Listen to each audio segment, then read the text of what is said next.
Hi, subscribe to my channel Shobha Rana for more. Sir हम सनातन धर्म की बात कर रहे हैं and recently historic event Ram मंदिर की जो इनॉग्रेशन हुई, जो प्राण प्रतिष्ठा का इतना बड़ा समारोह हुआ। सर वर्ल्ड में बेसिकली दो बहुत बड़े रिलीजियस पावर सेंटर्स हैं। अगर हम देखें, Mecca that is for Islamic faith and one is Vatican that is for the Christians, right? So do you think this Ram Mandir now is going to be one of the religious power centers for Sanatan Dharmis and the believers of the faith around the world? क्या आप इस event को उस तरीके से देखते हो कि ये एक नया एक डेस्टिनेशन मिल गया है आपके अंदर की रिलीजियस इंक्लिनेशन को और पावरफुल और उसको एक फ्रुक्टिफाई करने के लिए? राम मंदिर प्राण प्रतिष्ठा जो हुई है वो एक सिविलाइजेशनल इवेंट है. It marks the coming to age of the Hindu faith, way of life, Sanatan Dharma, after centuries of persecution, meekness, submission.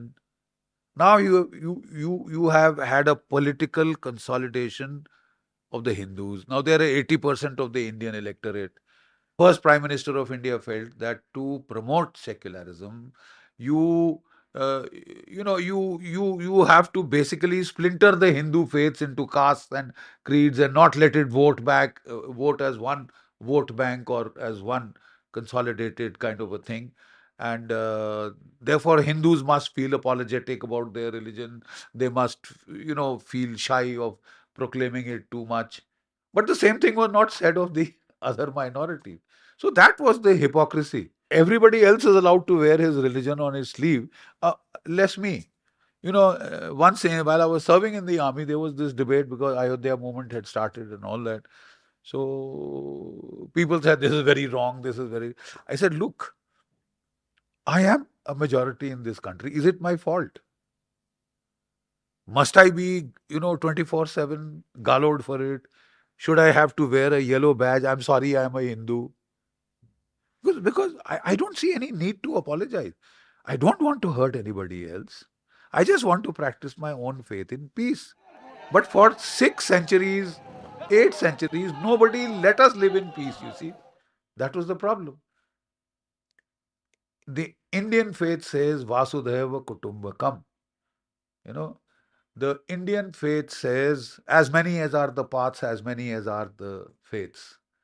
To each his own.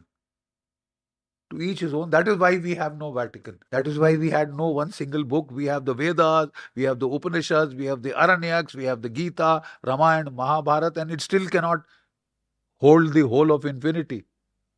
It is infinite wisdom.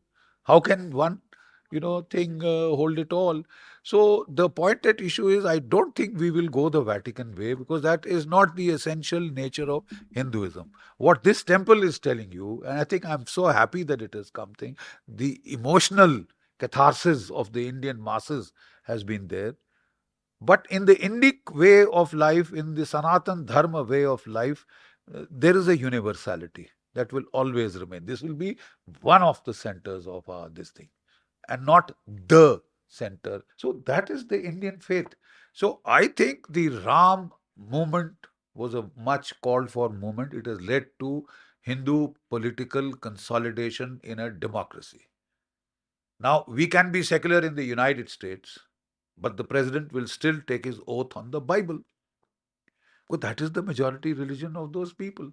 So that character will have to be reflected. Na? You can't say we will destroy Hinduism to make this secular. We must split Hinduism into hundreds of castes and jati and varna ताकि ये आपस में लड़ मर के मरते रहें और लोग जो हैं वो इतनी सी भी संख्या होगी तो राज करें. That's not true democracy. I don't think that is the right meaning of democracy or secularism.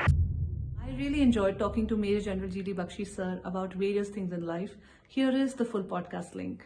Thank you for watching.